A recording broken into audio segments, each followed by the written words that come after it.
William Gurnall é um dos puritanos mais famosos, não é? Ele nasceu em 1616 e morreu em 1679. Não é? Ele nasceu em King's Lynn, Norfolk, não é?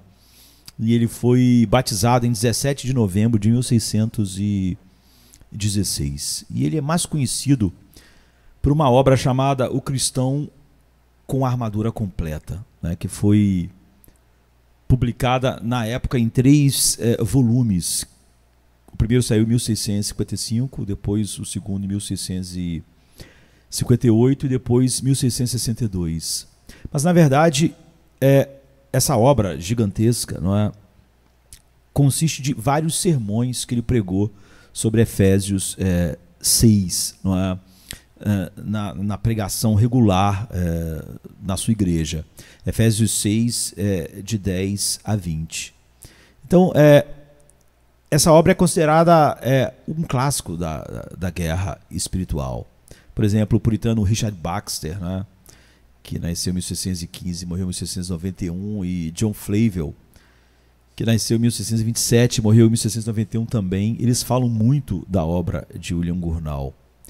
E John Newton, né, o comerciante de escravos, compositor de Amazing Grace, um dos maiores pastores da história da igreja, ele diz que se ele fosse tivesse que ficar numa ilha onde ele só pudesse levar 2 livros, ele levaria a Bíblia, e o outro livro ele levaria Um Cristão com a Armadura Completa de William Gurnall, não é? Richard Cecil, que nasceu em 1748, morreu em 1810, ele disse que queria passar os últimos dias, e passou, né, da sua vida lendo repetidamente essa obra de William Gurnall.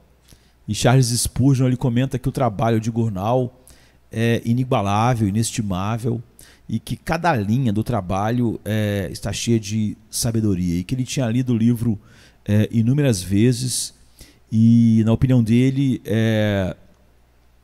o livro era o melhor criador de pensamento em toda a biblioteca de milhares de livros que ele tinha.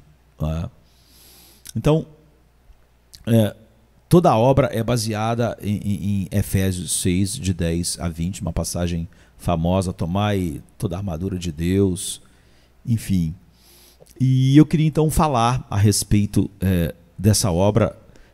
Apesar dela ser tão importante, mesmo em inglês você encontra ela quase que de maneira geral no inglês antigo.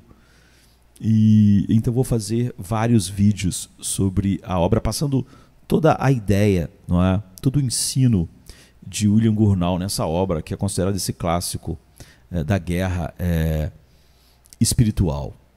Então, Paulo estava amarrado, preso, não é? na masmorra romana, não é?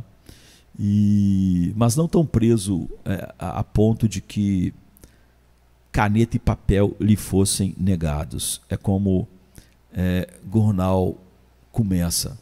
E a gente quer, numa paráfrase, trazer toda a ideia doutrinária, né, e prática, muito prática, de William Gurnall a respeito disso. Então parece que Deus concedeu um certo favor por um tempo a Paulo aos olhos dos seus inimigos, de tal maneira que não foi negada a ele ter caneta e papel. Então Paulo, ele era um prisioneiro de Nero, mas nós sabemos que Nero era muito mais prisioneiro de Deus do que Paulo de Nero, não é? Nero era um prisioneiro da vontade soberana de Deus.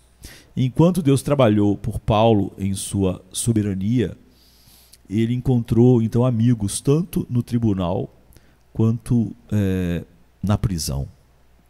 Isso deve levar a gente a pensar que, olha, deixe os perseguidores enviarem os santos para a cadeia, porque Deus ainda pode fornecer um guardião para eles lá e os fazer úteis na obra, tanto lá dentro, quantos foram alcançados por Paulo, quanto fora, através das suas cartas, até nós mesmos no dia de hoje, não é?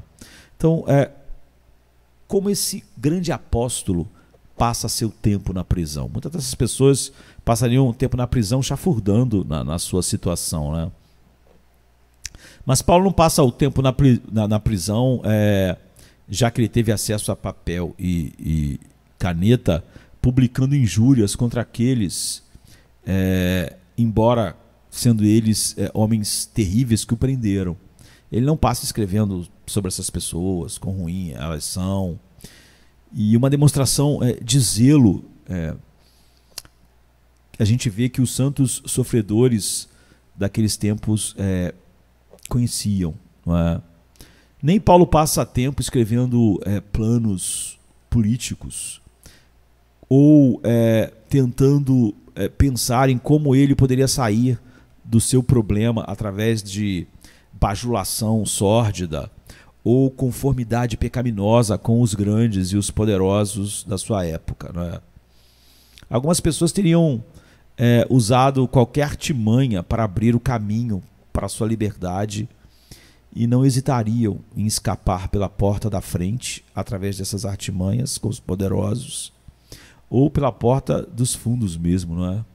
Mas esse homem, né, Paulo, ele não gostava tanto da liberdade ou da vida a ponto de comprá-los com o menor perigo para o evangelho. Ele sabia muito sobre outro mundo para dar um lance tão alto por qualquer prazer neste mundo, mesmo que fosse sua liberdade.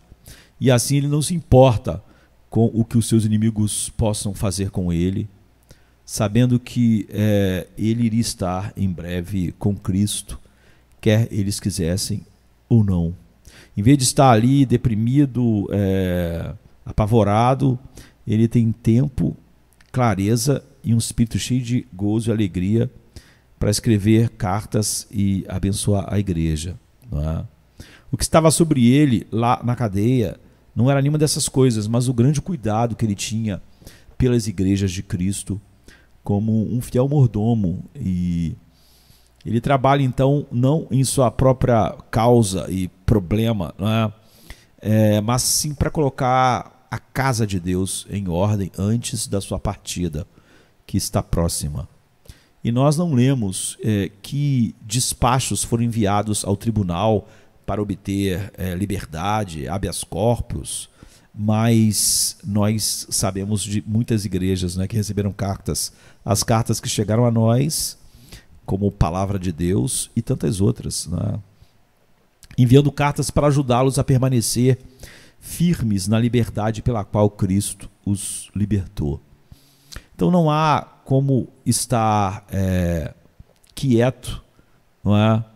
Ou com o nosso inimigo em qualquer situação que a gente esteja, nem estar quite com o inimigo e realmente frustrando o diabo e seus instrumentos, apesar do rancor contra nós e das nossas situações.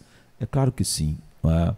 A melhor maneira de reagir a qualquer coisa assim, como Paulo estava sofrendo, era essa, fazendo aquilo que mais glorificasse a Deus e nós fazendo o que pudermos, onde quer que nos encontremos, ou a providência de Deus nos coloque.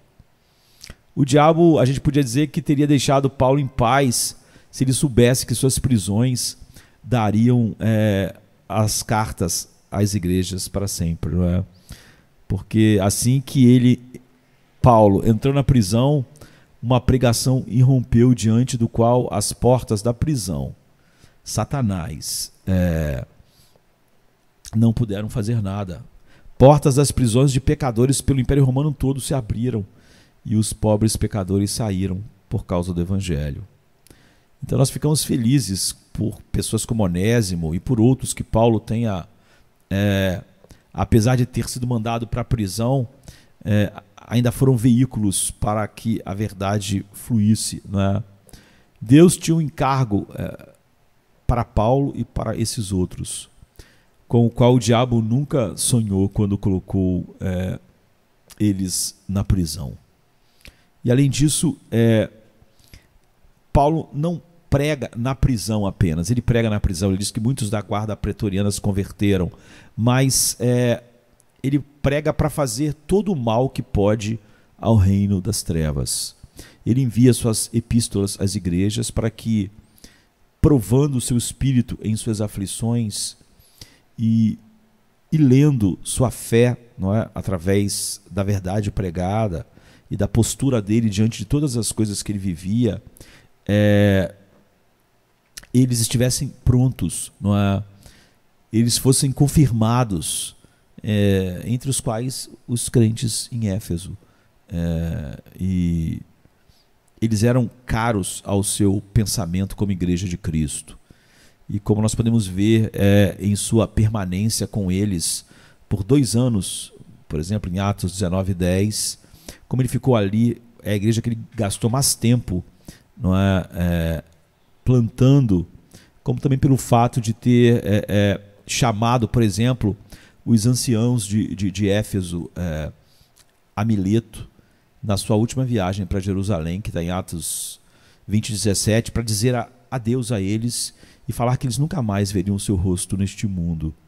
É certamente uma cena das mais chocantes, né, e mais comoventes da Bíblia, e a gente vê como foi triste e desoladora aquela separação, aquela despedida dos pastores de Éfeso, e como o espírito daqueles que amam a Cristo estão ligados, não é? E ao ouvir a triste notícia de que nunca mais veriam Paulo, e que Paulo agora ia para prisão e depois não voltaria mais, não impediu eles de dar alegria de receberem as cartas, o interesse de Paulo, movido pelo Espírito, deixando uma das cartas mais profundas do Evangelho na mão deles para meditarem e conhecerem mais de Deus.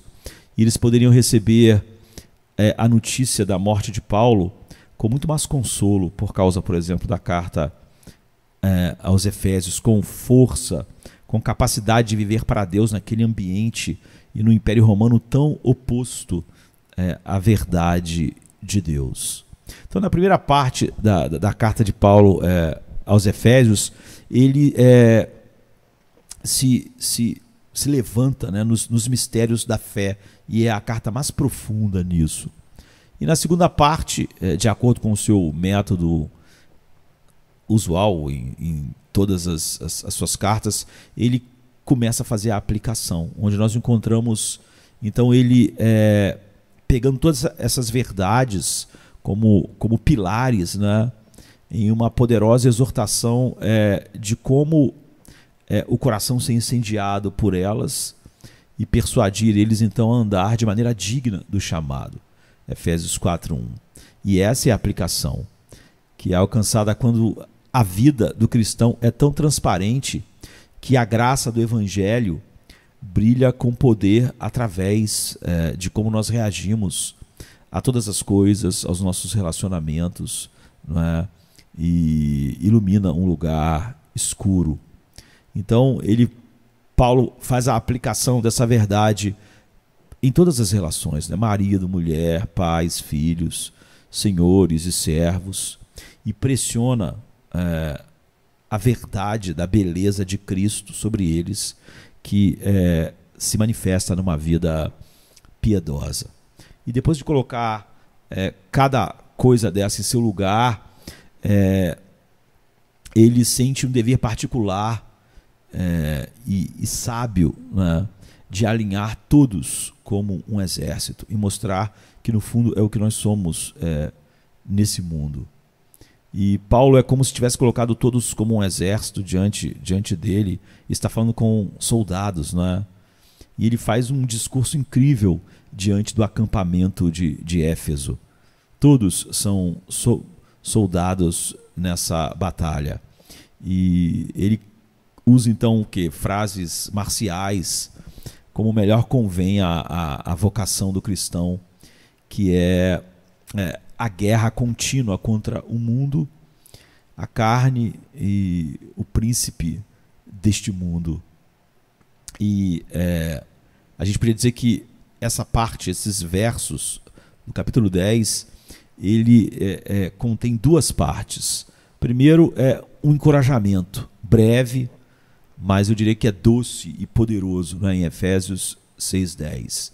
E depois a outra parte se engaja em várias direções para que possamos lidar com esta guerra com mais sucesso, com alguns motivos aqui e ali mais detalhado, não é, para eles, que vai do verso 11 ao verso 20. Então a gente pode começar olhando a primeira parte, segundo o olhar, né, a supervisão de William Gurnall na sua grande obra, não é? E ele traz, em primeiro, um doce e poderoso estímulo para a guerra, porque ele diz: finalmente, meus irmãos, fortalecei-vos no Senhor e na força do seu poder. Efésios 6:10. Então Paulo, ele inicia o seu discurso marcial, né, com uma palavra de animação, de ânimo para a batalha. Finalmente, meus irmãos, fortalecei-vos no Senhor. E a melhor maneira, de fato, de preparar eles, não é, são essas indicações. Não é? Por quê? Porque uma alma profundamente possuída pelo medo e desencorajada por fortes temores, né, dos perigos, não está em condições de receber os conselhos de batalha, não é? As estratégias de batalha. Como a gente vê em qualquer exército, quando ele é posto em fuga por algum alarme repentino ou pela apreensão de perigo, é difícil reunir em ordem até que o medo que ocasionou aquilo tenha passado. Então, o apóstolo primeiro, ele vai elevar o espírito deles: sede fortes no Senhor. É como se ele dissesse: talvez algumas almas caídas encontrem seus corações falhando, não é? Ao verem seus inimigos tão fortes e nós tão fracos. Eles em Éfeso, Paulo na cadeia. Em ver os nossos inimigos tão numerosos e nós tão poucos. Em ver nossos inimigos tão bem equipados e nós tão nus e desarmados.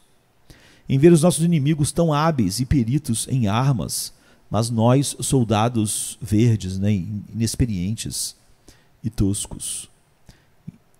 Paulo está dizendo: não permita que esses ou outros pensamentos desencorajem vocês, mas com coragem destemida, marchem e sejam fortes no Senhor, em cujo desempenho a atenção da batalha repousa, no desempenho do Senhor e não nosso, e não em nossa habilidade, e não em nossa força.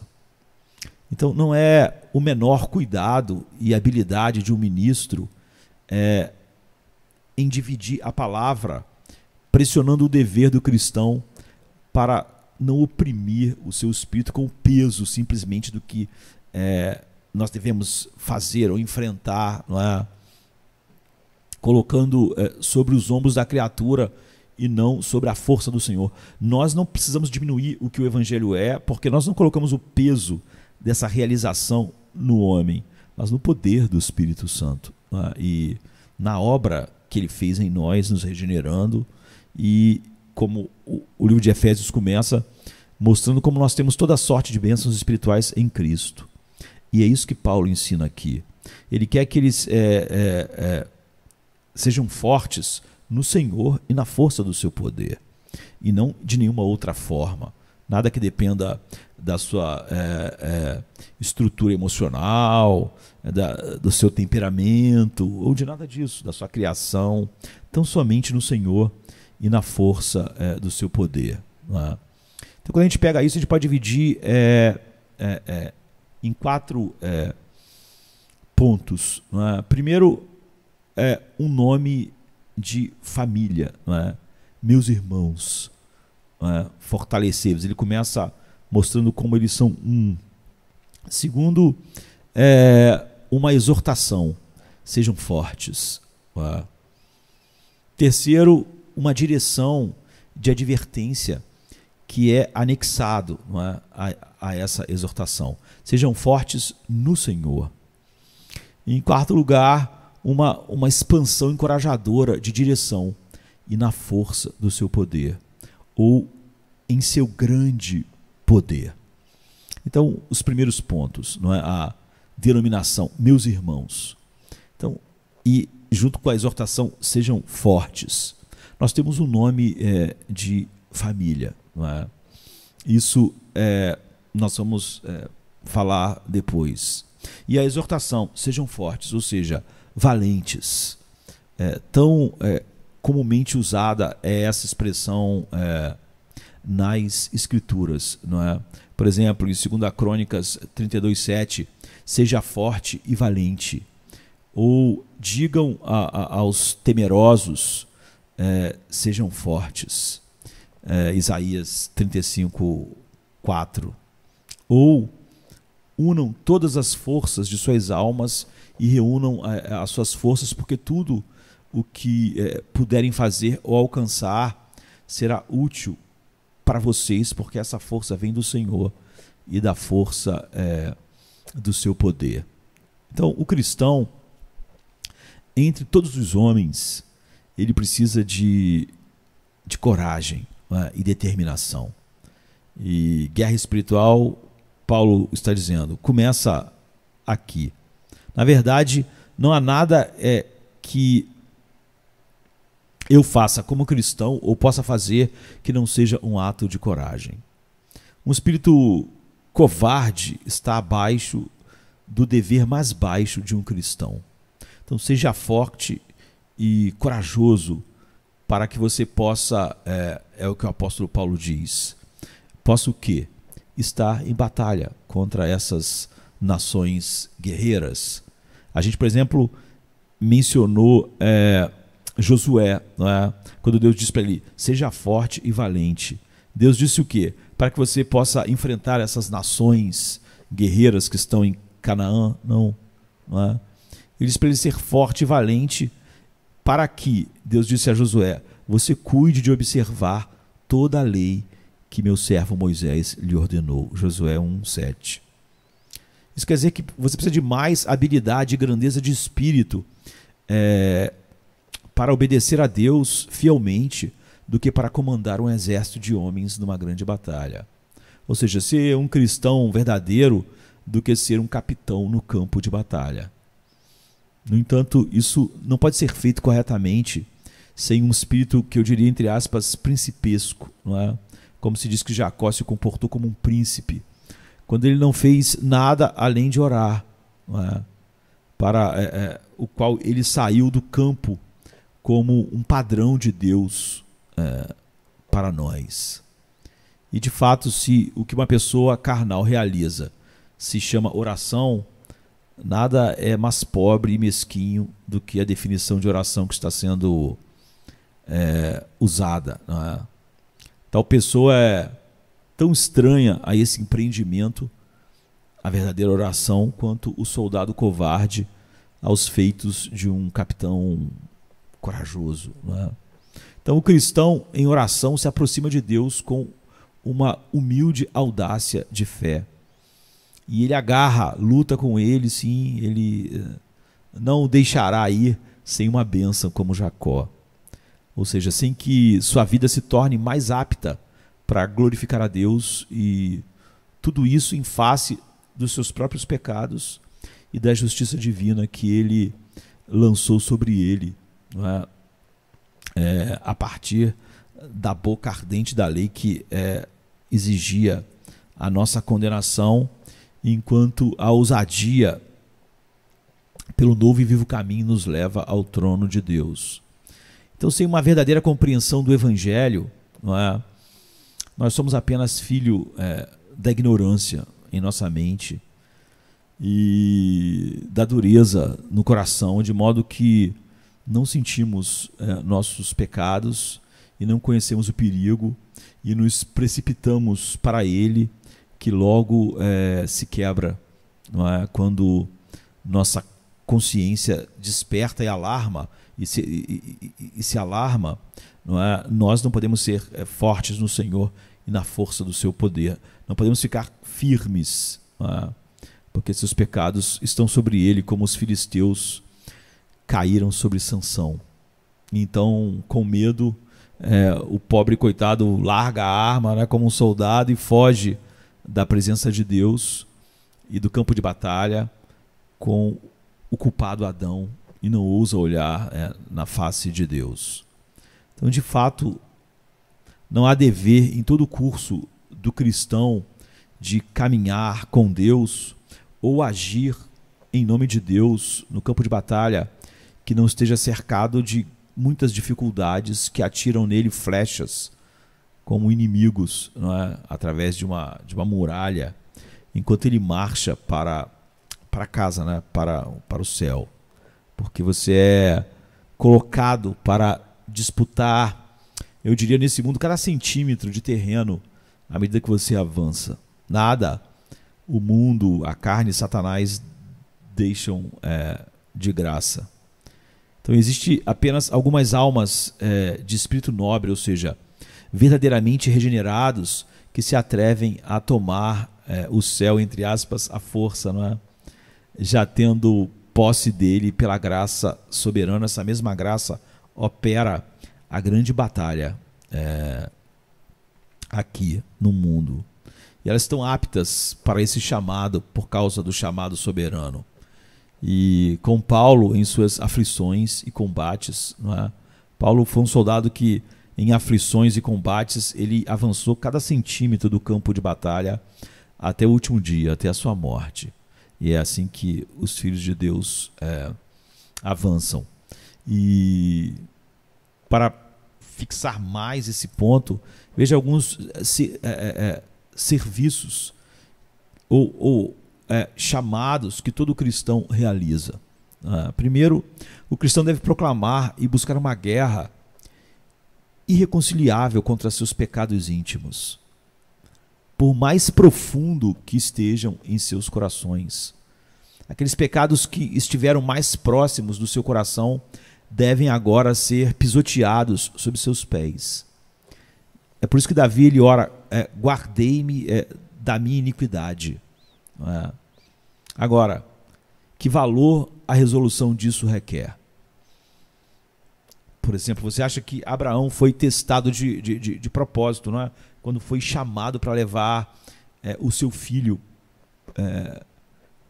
Isaque, seu único filho a quem ele amava, diz Gênesis 22, 2, e oferecer com suas próprias mãos e não com as mãos de outro. O cristão que estão sempre reclamando por ajuda de outros, no sentido de que ele não pode lidar com o evangelho, com os dramas e o pecado em sua vida, é como se ele dizia, olha, eu amo algumas coisas, eu não posso matá-las, mortificá-las. Era como se Abraão estivesse dizendo, olha, assim, então Isaac tem que ser morto, outra pessoa tem que fazê-lo. Então, o cristão que estão sempre reclamando por ajuda de outros, como se eles mesmos não fossem soldados no campo de batalha, não entenderam. Não é? Abraão não podia pedir que outra pessoa oferecesse Isaac no lugar dele. Ele tinha que fazer isso. No entanto, o que era isso? Não é? A alma toma a sua própria concupiscência, não é? Transferindo para nós. A tua concupiscência, que é o filho do teu amor mais querido, a tua concupiscência, que é o teu Isaque, o pecado que mais te causou alegria e riso, e aquele que prometeu maior retorno de prazer e proveito, já que você sempre procurou ver o rosto, a face desse pecado como seu consolo, coloque suas mãos sobre ele e ofereça-o. Derrame seu sangue diante de mim. Não alguns pecados, mas os mais queridos. Não é? E passe a faca sacrificial da mortificação em seu próprio coração. E isso com graça, com alegria, e não com desespero. Já que não é um sacrifício agradável a Deus se você oferece qualquer coisa a Ele com o rosto abatido. E tudo isso agora, antes que você tenha mais ou um último abraço com Ele, não é? E verdadeiramente esse é um capítulo difícil do chamado ao combate, não é? Carne e sangue não podem suportar essa palavra, porque a nossa luxúria não vai repousar tão pacientemente no altar como Isaac. Isaac, ele foi com Abraão, ele deitou no altar, mas nossa luxúria, o nosso pecado, ele não faz isso, não é? Ele não é, o nosso pecado não é como um cordeiro que foi levado ao matadouro mudo, não é? Mas nosso pecado, ele vai rugir, vai gritar, ele vai se sacudir e rasgar tudo em sua luta com seus gritos horríveis para sobreviver e pedir para deixar ele ficar num canto do nosso coração. Quem pode expressar os conflitos, as lutas, as convulsões do espírito que o cristão sente antes de levar seu coração a essa obra, de mortificar os pecados cancelados na cruz? E nós só podemos mortificar os pecados que já foram cancelados, né? Ou quem pode expor plenamente, não é, a arte, as insinuações, a retórica com a qual uma luxúria se defenderá e vai tentar racionalizar para que você a deixe viver. Então, junto com Satanás, não é, que gosta de atenuar e minimizar cada um desses assuntos. Isso é apenas uma coisa pequena, não é? Satanás diz: perdoe-a, poupe-a, e sua alma vai sobreviver a tudo isso. Não é preciso ser tão radical, não é? Outra arma é quando ele lisonjeia a alma com argumentos do tipo: você pode ficar comigo e também com o teu crédito de espiritualidade. O pecado fala isso para nós, né? Eu não serei visto em sua companhia para envergonhá-lo diante das pessoas. Tudo será secreto entre eu e você, não é? Tranque-me no quarto mais remoto que você tem em seu coração, não é? Mais secreto, sem que os outros ouçam ou sem que os outros me vejam. Se você apenas me deixar de maneira ocasional ter os seus braços despreocupados de seus pensamentos, ou ter seus afetos secretos sem que ninguém saiba, se isso não puder ser concedido, então Satanás parecerá desejar apenas que a execução seja suspensa por um tempo. Ele vai dizer: não, você vai lidar com isso mais tarde, como a filha de Jefté falou para seu pai: dê-me 1 mês ou 2, e então faça comigo o que saiu da tua boca, em Juízes 11:36, né? E o diabo faz isso porque ele sabe bem que a concupiscência poupada e perdoada por um tempo da mortificação obtém no final o seu perdão total.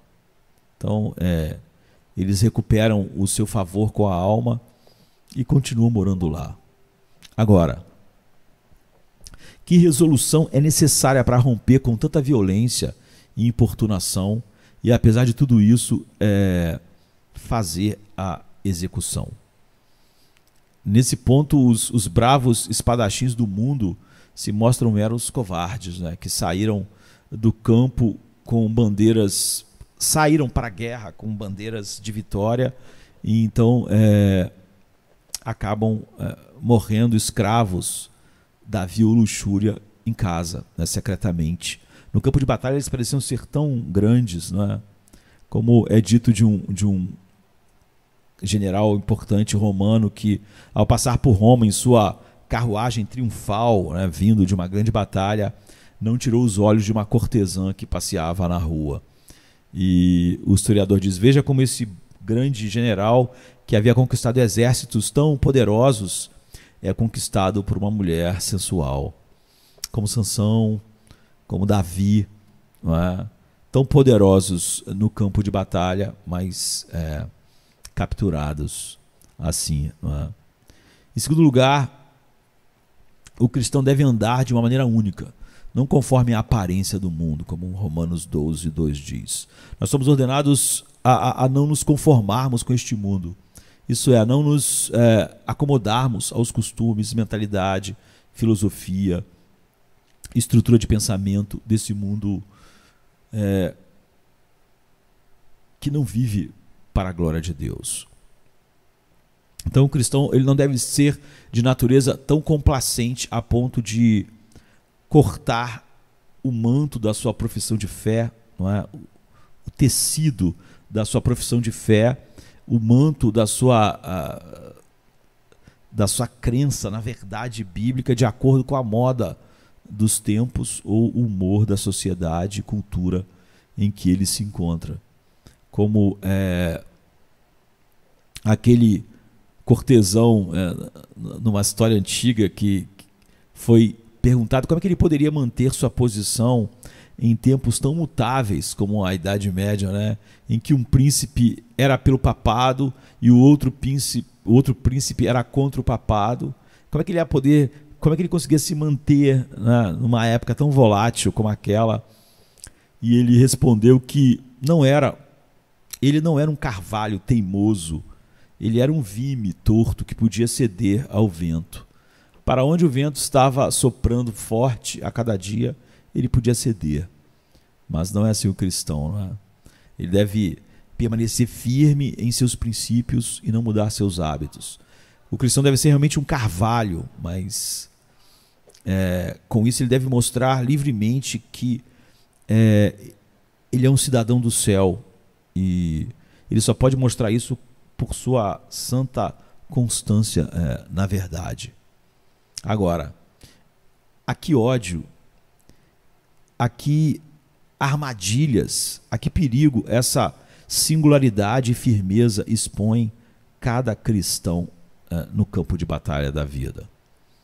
Alguns vão zombar dele e vão depreciar, como Mical, por exemplo, zombou e debochou e desprezou Davi no seu coração, não é? E se deleitar em Deus levará a isso em nossa cultura degenerada de humanismo secular galopante, mesmo na igreja às vezes.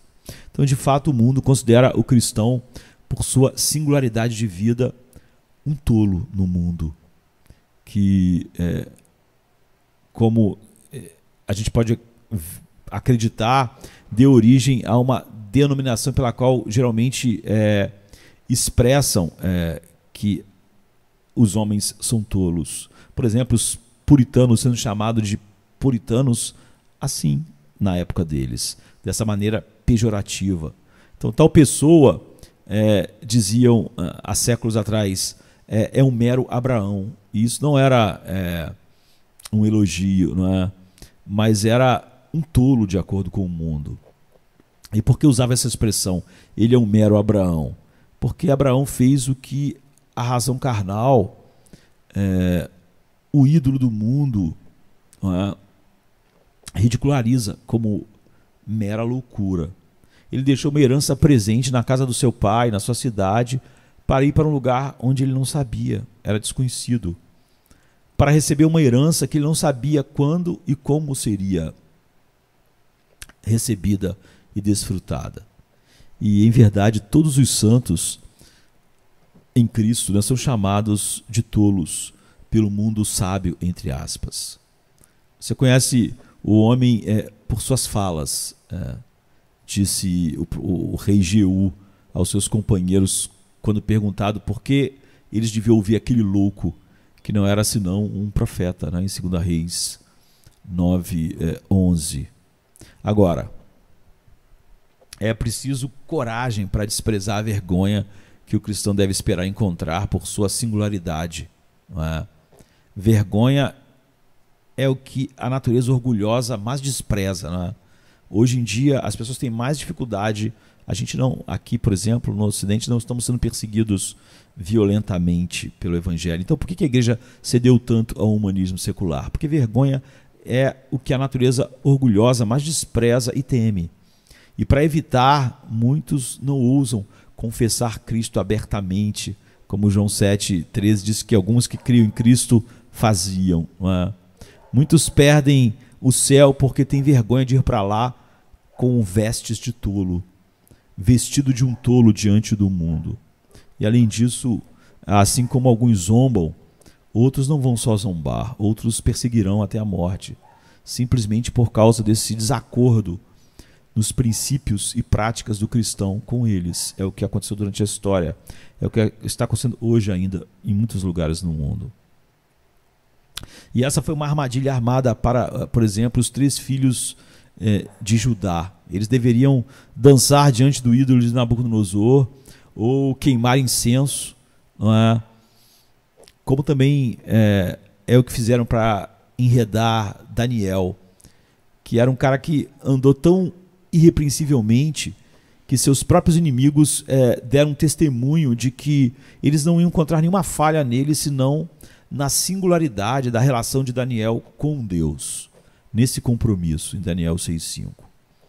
Então é uma grande honra para um cristão e para o próprio evangelho quando todos os seus inimigos podem dizer que eles são precisos na verdade, que eles creem que eles não farão como nós. É o que eles podiam falar de Daniel. Ele não vai abrir mão disso para se livrar.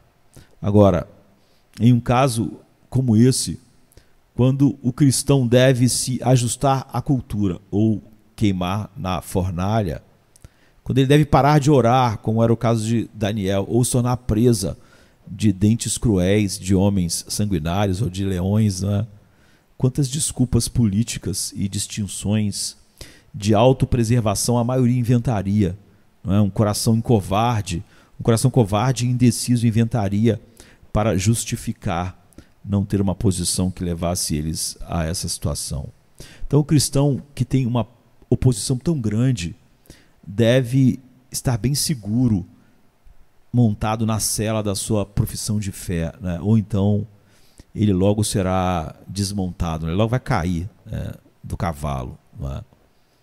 Em terceiro lugar, o cristão ele deve continuar seu caminho para o céu em meio a todos os escândalos que são lançados sobre o caminho de Deus devido à apostasia e às quedas de falsos professos, cristãos nominais, falsos pastores.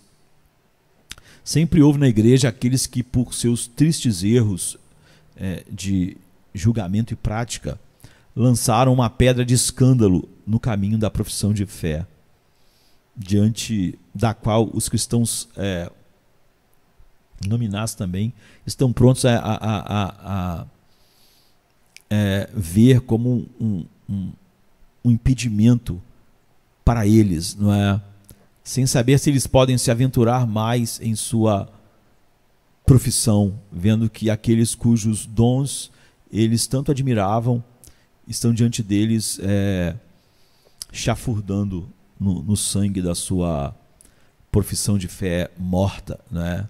De pessoas que pareciam mestres zelosos, eles se tornam, muitas das vezes, quando se desviam, começam a ensinar e se tornam perseguidores ferozes, ao tentar levar as pessoas também por caminhos heréticos, não é?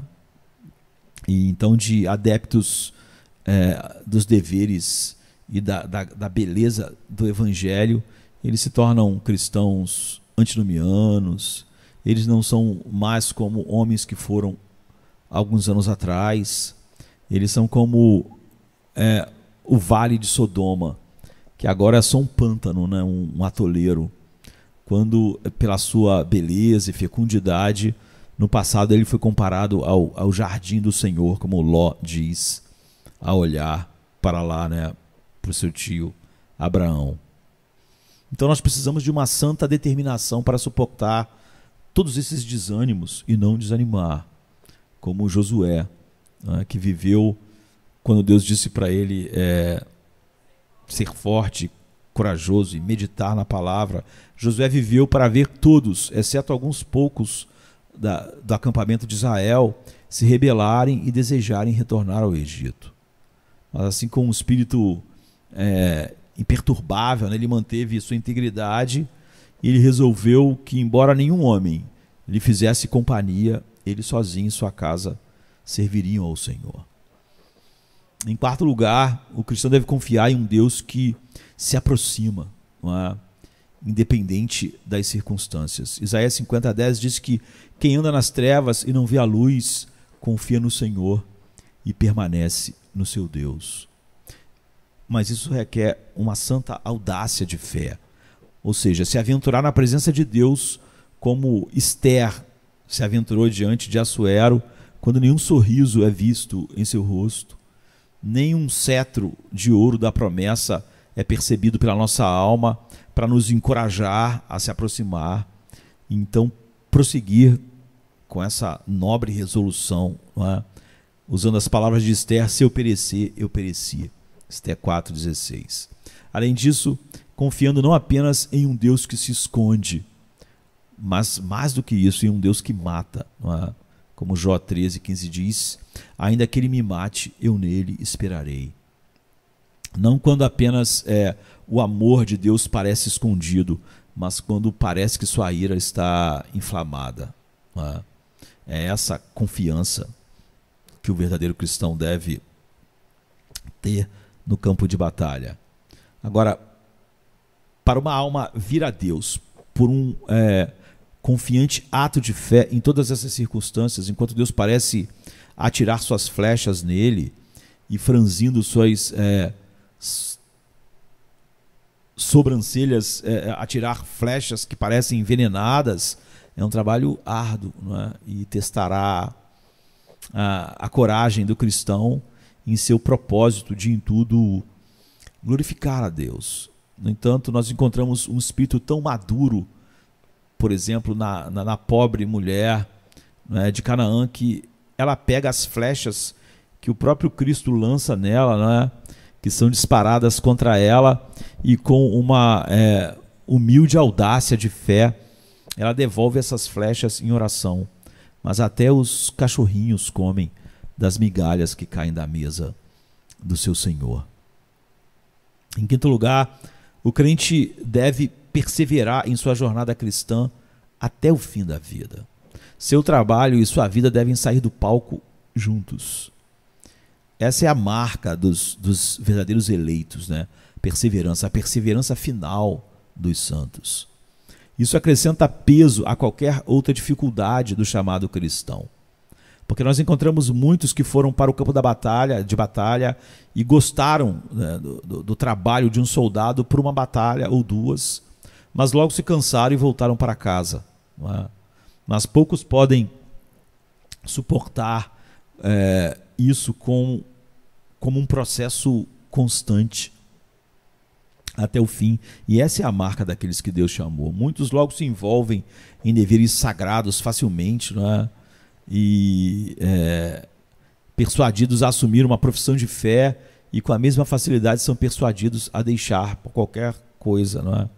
São como alguém disse, a lua nova, que brilha um pouco no início da noite, mas logo desaparece antes da noite acabar, não é? Os cristãos não são assim, não é? Muitos mestres brilhantes, não é, em sua juventude estão, na verdade, na velhice, envolto em espessa escuridão do pecado e da maldade. E isso é tão comum, não, mas é tão importante para nós, porque perseverar é uma palavra dura, não é? Esse tomar diariamente da cruz, esse orar sempre, vigiar dia e noite, e nunca deixar de lado as roupas, a armadura, não é? Quero dizer, sempre deixar de agradar a nós mesmos para nos submeter e não nos curvar jamais em nossa espera em Deus, mas nos manter eretos, caminhando firmes em direção ao que Deus quer, negando a nós mesmos, tomando a nossa cruz. Isso faz com que muitos se afastem de Cristo, mas esse é o dever de um santo em seu trabalho diário, sem férias, sem fim de ano, ou qualquer outro feriado. Esse é o seu chamado constante, e só a graça soberana pode produzir isso num coração que ela mesma regenerou. Então essa, como eu disse, é uma marca inconfundível dos que foram chamados eficazmente por Deus. Esses poucos exemplos que a gente viu são suficientes para mostrar a necessidade da resolução do cristão, não é? Quanto ao mais, amados meus, fortalecei-vos no Senhor e na força do seu poder. E nós podemos fazer algumas aplicações disso, né? Isso nos dá a razão pela qual existem tantos cristãos professos, cristãos nominais e tão poucos cristãos verdadeiros, né? Tantos que correm e tão poucos que chegam, né? Tantos que entram em um campo de batalha contra Satanás e tão poucos que saem vitoriosos, porque todos têm o desejo de ser felizes, não é? Entre aspas, mas poucos têm a coragem e determinação para enfrentar as dificuldades que surgem no caminho da verdadeira felicidade. Só aqueles que têm um coração que viram a beleza infinita de Cristo e o deleite nela têm um motivo maior do que qualquer coisa para continuar. Todo Israel saiu do Egito alegremente, foi a festa, né? Sob a liderança de Moisés. Mas aquela era uma multidão mista, como são os que se dizem cristãos.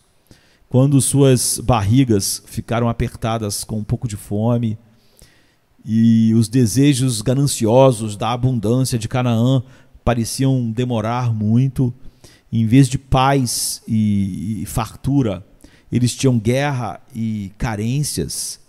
Eles foram como soldados mercenários, né? Estavam prontos para bater em retirada desonrosa para o Egito, se eles pudessem.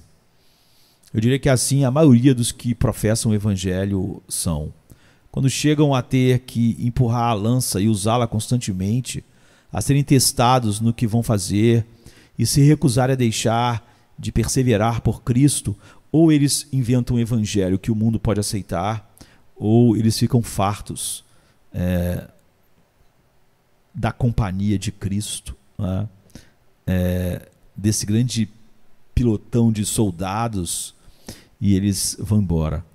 Seus corações falham, eles apenas desejam as águas de Belém, como Davi disse, se eu pudesse beber as águas de Belém, e aqueles valentes foram lá pegar a água ao perigo de sua vida, né? Eles só desejam as águas de Belém, mas eles, se tiverem que lutar contra tantos inimigos, eles vão se contentar com a cisterna rota que eles já têm e deixarão o céu para outros que se aventuram a ir mais longe, né, do que eles.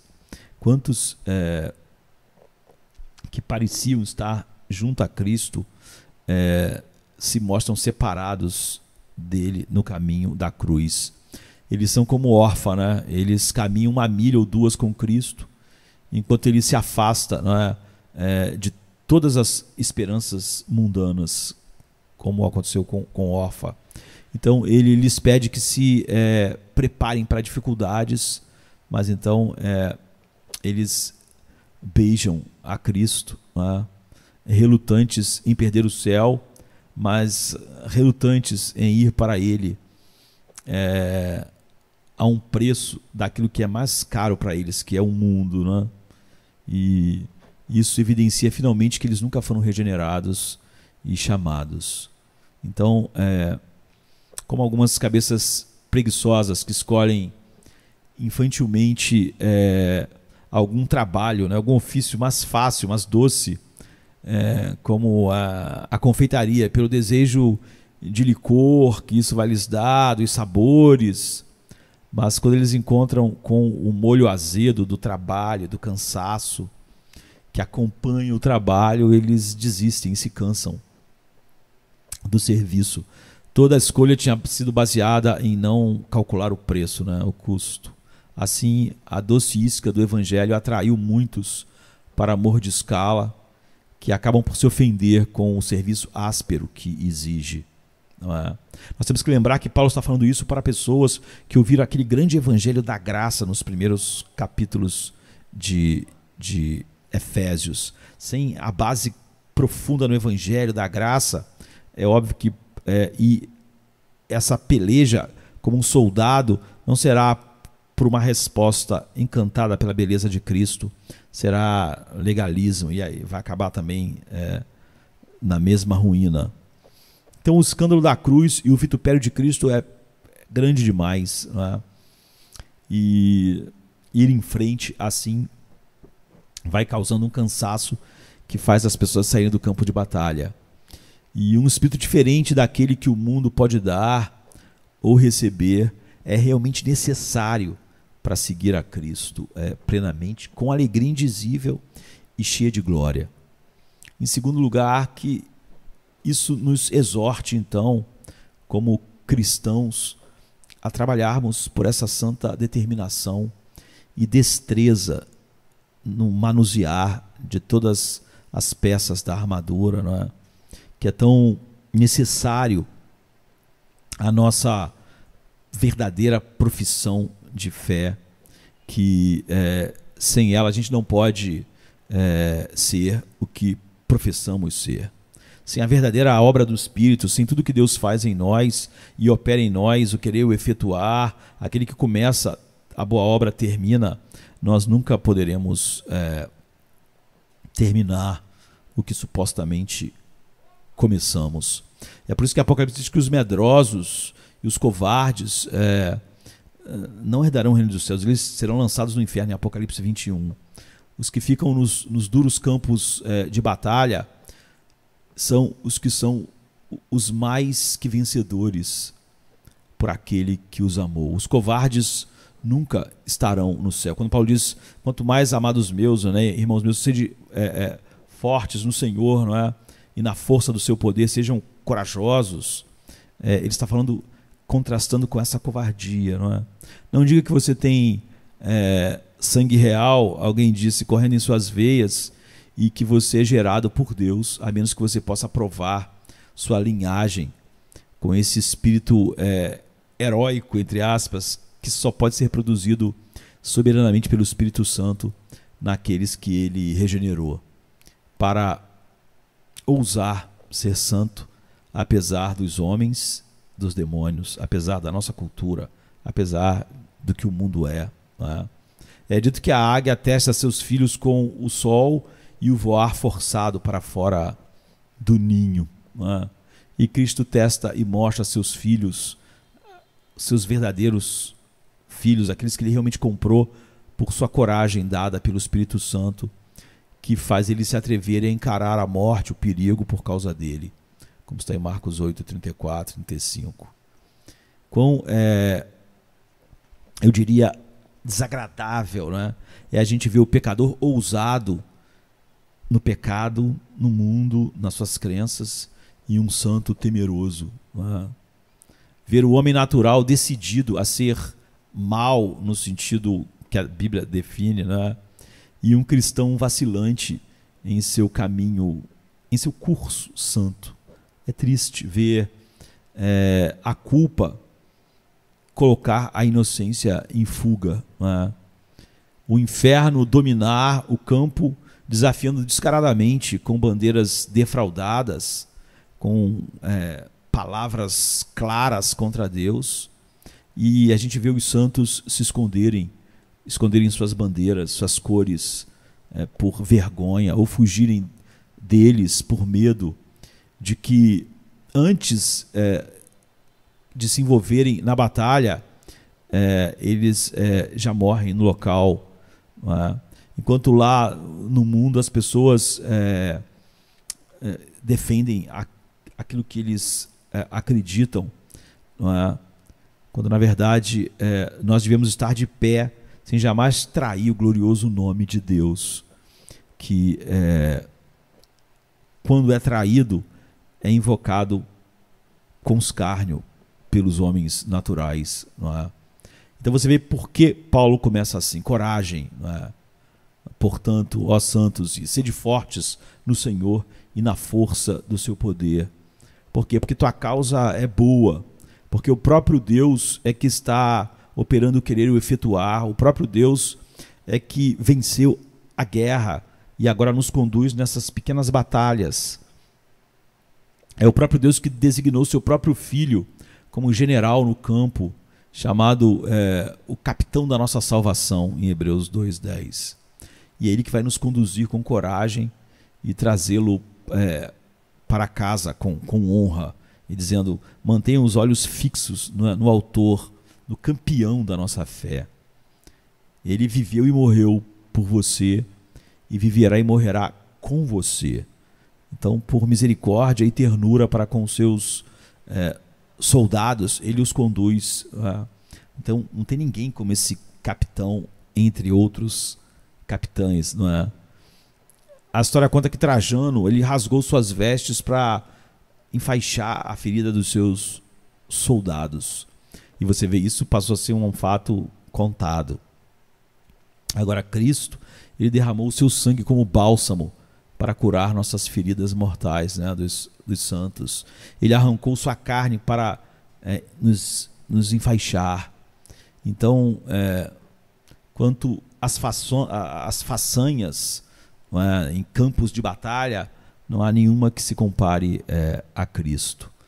Então, o nosso capitão na guerra espiritual nunca desviou a cabeça do perigo, jamais, nem mesmo quando a malícia do inferno e a ira do céu apareceram no campo de batalha junto contra ele.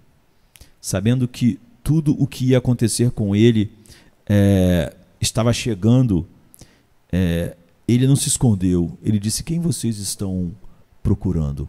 Em João 18,4. E para um sucesso insuperável, Jesus nunca perdeu qualquer batalha, né? Embora ele tenha perdido a vida, ele ganhou o campo.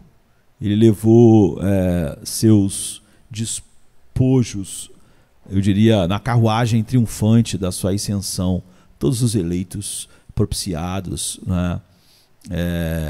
Espiados. Ele levou isso, o despojo, para o céu com ele, onde ele exibe abertamente para a alegria indescritível dos santos e dos anjos, não é? Ele levou cativo o cativeiro, venceu a morte, enfim. Então, nós marchamos agora no meio de espíritos glorificados, que são os nossos companheiros de batalhas, todos filhos de um príncipe, não é?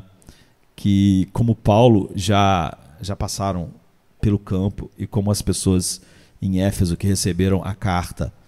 Então, e outros estão suportando conosco aqui embaixo esse grande voo de aflições e tentações, e estão indo para o céu em meio à tempestade, em meio à fúria da batalha. Então, outros a gente pode ver, depois de muitos ataques e rejeições, sempre se reagruparam em sua fé e paciência, e estão de pé nas portas do céu, vitoriosos, como todos os eleitos ficarão, de onde, por assim dizer, eles olham para baixo e chamam por você, por nós, seus irmãos na terra, né? De modo que nós possamos subir a colina atrás deles, gritando bem forte, não é? Como eles estão gritando para nós: não tire a armadura, e a cidade é sua, como agora é nossa. Que por alguns dias de conflito, somos agora coroados com a glória do céu. Um momento de gozo apenas secou todas as nossas lágrimas, curou todas as nossas feridas e nos fez esquecer a nitidez cruel da luta com a alegria da nossa vitória presente. Em uma palavra, os cristãos glorificados, não é? Deus e os anjos são espectadores, não é? Enquanto o Deus Espírito Santo aplica a nós toda a verdade de Deus, esses são espectadores observando como nós nos abandonamos a nós mesmos como filhos de Deus, e nós estamos centrados em nós, como Paulo, que diz que não tem minha vida como preciosa. Ele estava no campo de batalha, não é? Contanto que Cristo seja glorificado, quer pela minha vida, quer pela minha morte, não é? Então, cada ação que nossa fé, que é um dom de Deus, faz contra o pecado e Satanás, provoca um brado no céu, enquanto bravamente nós vencemos a tentação constante do mundo de nos atemorizar e fazer a gente, em algum momento, querer baixar a espada, não é? E nós avançamos, ocupamos mais terreno que ainda não tínhamos alcançado, e vamos fazer isso até o fim. Como Paulo ali, já no fim, escrevendo essas cartas, você vê que ele estava no campo de batalha. E a gente olha para o nosso querido Salvador, que está conosco e sempre pronto para nos socorrer em toda angústia, e nosso coração salta de alegria pela prova de amor que a gente sente a cada passo em meio às aflições dos combates. E ele não se esquecerá de todos os momentos que por seu Espírito nós vivemos para a glória dele, nessa guerra santa, né, na terra. E não somente nós, não é? Mas na verdade, como Paulo disse, mas a graça de Deus operando em nós, em você. Então, quando você sair do campo, ele o receberá com a mesma alegria com que ele mesmo foi recebido quando ele retornou ao céu, recebido pelo seu Pai. Então agora, os cristãos verdadeiros, não é? Se nós estamos entre eles, nós nos propomos a resistir bravamente a toda oposição no caminho do céu, e assim faremos bem em levar o nosso espírito com nossos pensamentos a essas verdades tão enobrecedoras, que trazem riqueza à alma, não é? E de maneira especial fixar bem cada um dos princípios bíblicos que mostram a beleza de Cristo em nossos corações. Caso contrário, o nosso coração instável é o que nós mostraremos. Instável, fraco, inconstante como a água, e nós não podemos sobressair com coragem verdadeira, santa, nessas condições. Então Paulo diz: quanto ao mais, amados meus, fortalecei-vos no Senhor e na força do seu poder. Duas coisas são necessárias para fixar esses princípios. Primeiro, um julgamento estabelecido, né, firmado para sempre na verdade de Deus. Não estamos todo dia tentando decidir se vamos seguir a verdade de Deus ou não. É algo definitivo para nós. É a única sabedoria para nós. Aquele que não sabe bem por que ou por quem está lutando pode facilmente ser persuadido a mudar de lado, ou pelo menos a tentar, em várias situações, permanecer neutro. Podem ser encontrados aqueles que seguem algum mestre que dificilmente podem explicar o que esperam que eles enfrentem qualquer coisa, se eles não têm certeza de por que eles estão lá. Não é?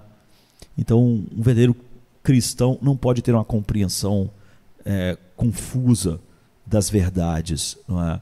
Se nós vamos correr essa corrida, ou nós precisamos saber claramente a nossa missão e o que Cristo já fez, ou seja, tudo que o Evangelho é.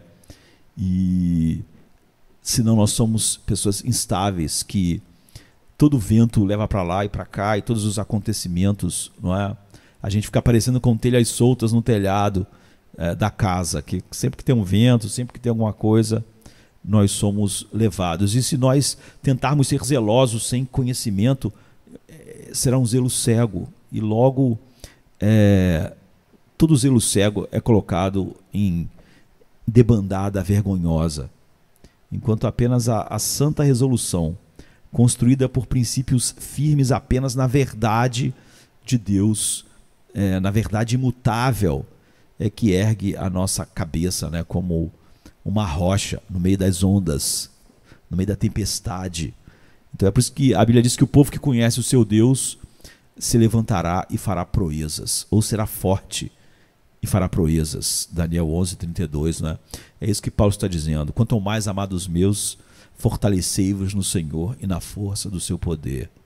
Então o anjo disse a Daniel quem eram os homens que permaneceriam firmes em sua posição, e que suportariam estar com Deus naquela hora difícil, tanto de tentação como de perseguição que lhe seria imposta por Antíoco, não é? Nem todos os judeus iam ficar firmes, ou ficaram. Alguns deles seriam facilmente corrompidos pela lisonja, outros seriam assustados pelas ameaças da sua profissão. Apenas alguns, com princípios fixos, com coração regenerado, que conhecesse seu Deus, que se levantariam, se fortaleceriam e fariam proezas, ou seja, ficariam firmes contra o mundo inteiro, não é? E somente aqueles que se deleitavam em Deus seriam fortes e fariam proezas. Então isso deveria ser aquilo que enche os nossos corações, porque pessoas assim são incorruptíveis, tanto a bajulação quanto a intimidação que o mundo possa fazer para gerar medo. E em segundo lugar, sinceramente, nós devemos visar o lado certo da nossa profissão, não é? Que um homem nunca seja tão conhecedor das coisas de Cristo se seu objetivo não for correto em sua profissão. Os princípios desse homem serão frouxos sem isso. Ele não se aventurará longe por Cristo, não mais longe do que sua própria sabedoria o possa levar. Se todas as nossas afeições não estão capturadas por Cristo e nós estivermos meramente firmados em algum tipo de conhecimento que é meramente intelectual, isso não pode nos levar tão longe assim. Um hipócrita, ele pode mostrar alguma coragem, não é? Alguma coragem para vencer algumas dificuldades, mas no final ele se mostrará como Judas, não é? Inexoravelmente. Aquele que tem um propósito falso em sua profissão, que não é completamente centrado em Cristo, ele quer Cristo por causa do casamento, ele quer Cristo por causa de alguma outra coisa, logo chegará ao fim da sua profissão quando for atingido naquele lugar onde está o seu verdadeiro tesouro. Isso nós somos chamados a negar aquilo a que seu coração corrupto visava todo aquele tempo, e aí ele não pode, não é? Porque ele não pode continuar, porque a coisa mais preciosa para ele não era Cristo. Se eu sirvo Cristo por causa do meu casamento, se meu casamento naufragasse, então eu não tenho mais motivos. Eu tenho motivos para dúvidas, não é? Jesus era algo para me levar a algum lugar que eu acho que me satisfaria. Então o coração falha e ele não pode ir mais longe. Então nós devemos ter cuidado na batalha espiritual com esse olho estreito e focado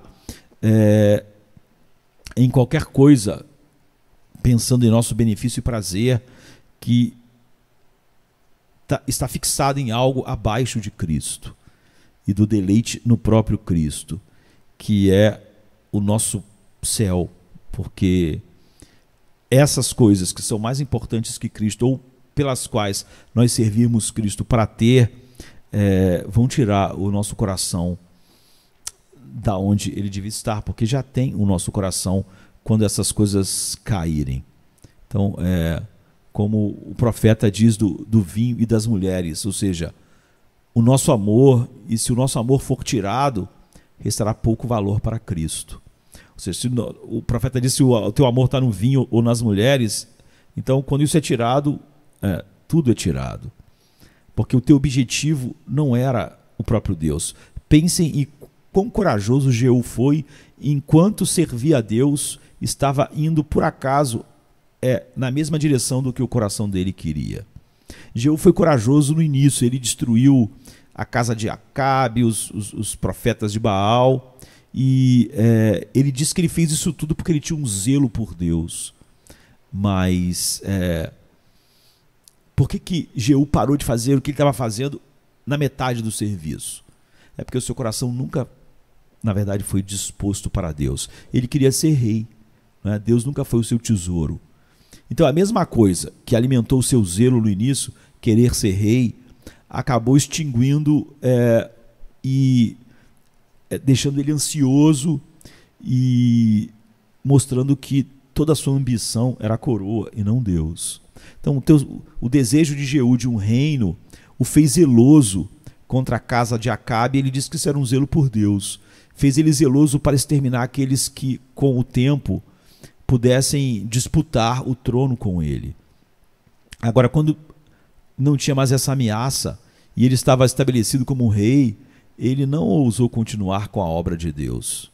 Ele já não queria, porque fazer o que Deus mandou ele fazer poderia colocar em risco diante do povo o que ele conseguiu, a coroa, não é? Então ele não faria o que Deus mandou quando isso colocava em risco o que ele mais amava, que era a coroa. Então isso acontece com várias coisas na vida, quando nós colocamos algo e buscamos Deus para alcançar algo, não é? Então, como alguns soldados, quando uma vez se depararam com um rico butim no saque, no despojo de algumas cidades, eles estavam dispostos a lutar para sempre, enquanto houvesse uma riqueza naquela cidade para eles ter. Mas quando eles não vissem mais nenhuma riqueza, eles não lutariam mais por lealdade ou amor ao rei, não é? E é isso que acontece. E é por isso que Paulo começa dessa forma esses versos tão fundamentais sobre guerra espiritual. Quanto ao mais, amados meus, fortalecei-vos no Senhor e na força do seu poder.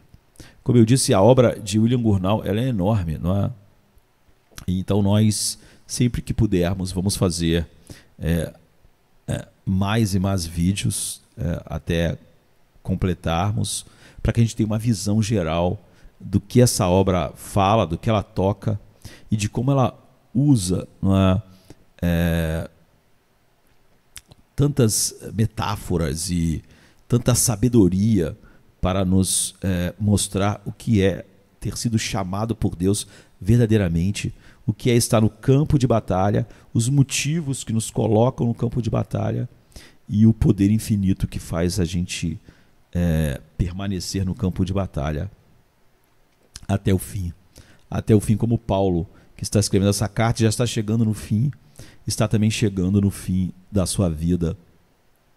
E ele vai continuar no campo de batalha firmemente até o fim, até dizer, terminei a carreira. Assim é com Paulo, assim é com William Gurnall, não é? Alguns séculos atrás. E se Deus quiser, assim será com todos nós. Amém, queridos. Amém. Até a próxima. Venha se cansado estás e eu descanso darei.